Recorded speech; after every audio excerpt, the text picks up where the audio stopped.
Hey, what's up, guys? Hope everyone out there is doing well. My name is Mike, and it's time for us to get into another music reaction.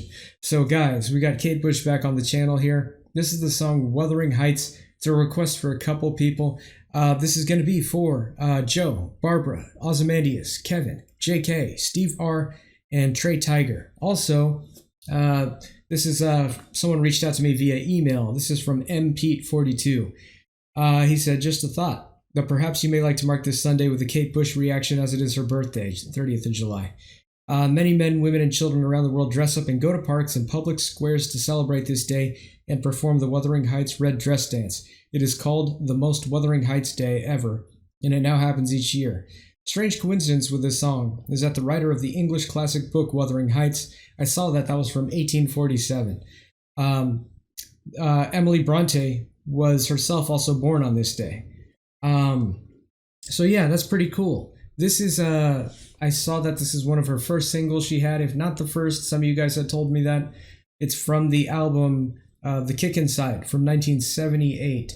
So I don't know anything about the, Wuthering Heights novel, but I know that she was inspired by it.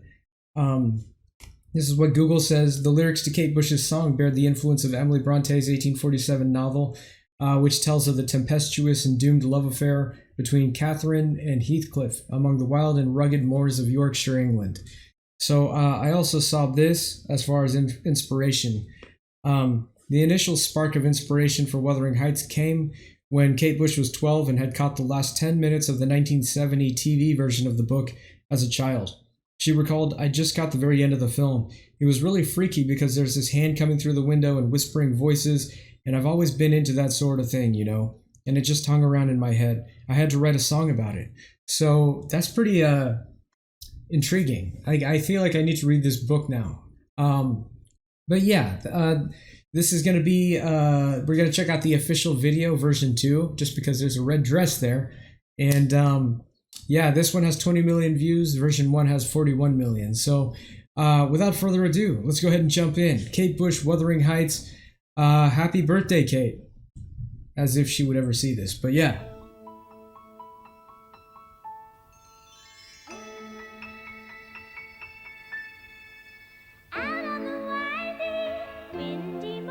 Wow. You had a temper like my jealousy, too hard, too greedy. How could you leave me when I needed to possess you? I hated you, I loved you too. Bad dreams in the night. He told me I was going to lose the fight. Those vocals caught me off guard.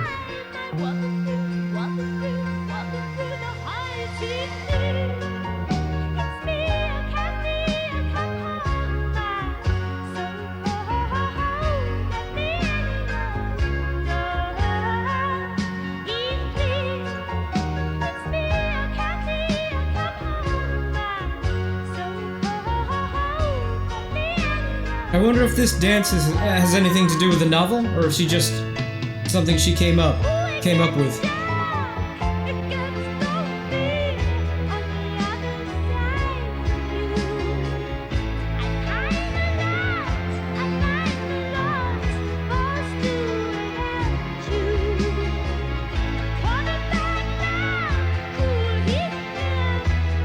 I'm starting to feel it now.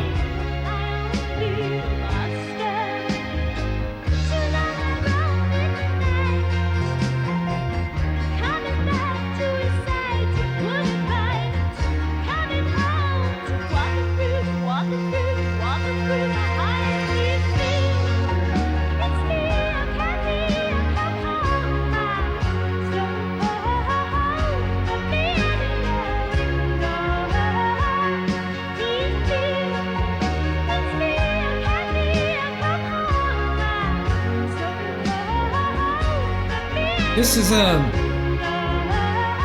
getting hit with some pretty unusual melodies.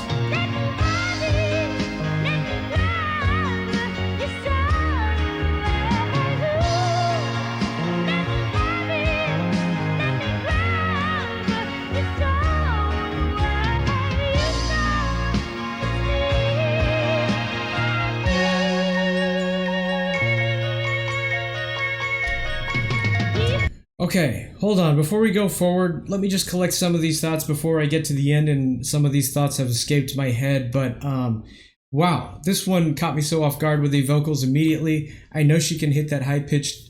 I know she can hit high pitches, but wasn't expecting it to immediately just come into the song like that. At first, I thought how high she's singing this song didn't fit with the rest of the music, but it does. And maybe it took a minute or so for me to realize that into the song, but yeah, I also didn't expect some rock elements here. If you try to think of like 1978, who else was big around then? Maybe ABBA. If you think of some of the other acts that were coming out around that time, this had to be pretty different. This had to be something that everyone was like, whoa, what's happening here? And not in a bad way, but it just catches you off guard. And that's kind of, even though I wasn't around in 1978, I was born in 82, I just have that sense that this was something extremely different for the time. And I still get that feeling hearing it today in 2023. So that's a very cool element, but that's also part of the reason why it's taking me a little bit longer to get into it. And I think it was during that first verse near the end, after the drums had come in, when I was saying like, okay, I'm kind of getting the patterns now, where it fully started to sink in. But yeah, this is it's very beautiful. It's very unusual melodies that you don't hear in other bands, especially bands that during that time. This is pretty different stuff. But I just kind of boil it down to her stuff is so complex that it takes a couple listens to fully get it sometimes. And I think that's the case here. But so far, this is beautiful. The video, too. Holy crap. This is a super low budget video, but what she's been able to do with it so far, just with the choreography, perfect. Absolutely perfect. Let's keep going. That bass, it sounds like a cello also.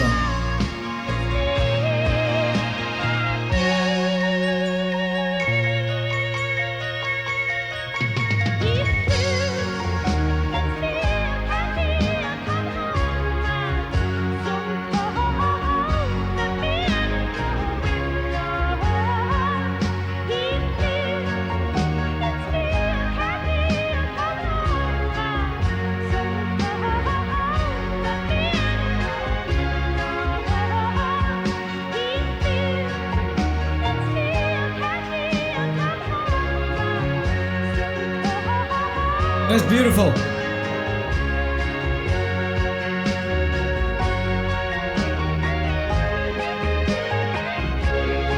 Just sounds very carefree.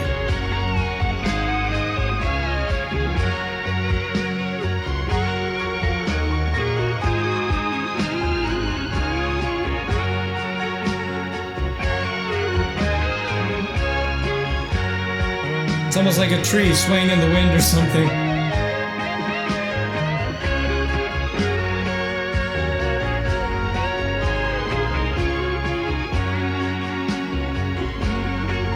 Yep, she's back.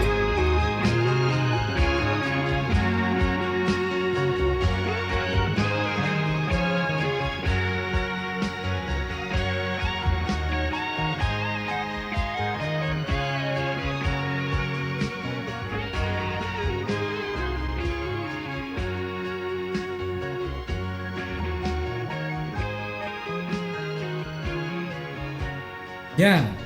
The melodies in this take such a weird path, but that's her signature, I think. Absolutely beautiful outro too. I like how the guitar took over the vocals and started doing the guitar solo in the way that she was doing the outro. Man, great song, beautiful song, more rocking than I expected, which is right up my alley. I'm a big rock fan, so that was cool. This one, like, it just makes me think of like happy thoughts. I don't know, even though it sounds like that book is not a happy book, but the way that this song unfolds, just very beautiful, almost carefree feeling, And yeah, I'm sure some of that's guided by what I'm also seeing in the video at the same time. But even if I didn't see the video, it just seems like it's a very flowing song. And yeah, it's gonna take me like 2 or 3 listens to fully understand all the twists and turns it takes, but man, it just makes me feel happy and in a good place. And that outro was one of my favorite parts, where the guitar takes over for the vocals almost seamlessly. It just kind of, she stops singing, the guitar starts doing that melody. But yeah, what an excellent song, man. Well put together. If this was her first hit, awesome. This is a very good song for her first hit. And like I said, this must have been something pretty different back in the day. It feels like it's something pretty different today, but yeah, good song, man. Genius level. Now, I wonder how much more of her catalog is going to have this kind of old school rock and roll sound, because I'm all for that. I'd like to hear more of that. So, anyway, I think I'm going to wrap this one up. But hey, so Kate Bush Day. All right, happy birthday, Kate. And yeah, I'm glad you contacted me, M. Pete, to let me know about that. So thank you. If you're still here in the video, thanks for taking the time out of your day. And thanks for enjoying some good music with me. If you have any other songs from Kate Bush or anyone else you want me to check out, please let me know in the comments. And we'll see you guys in the next one. Peace.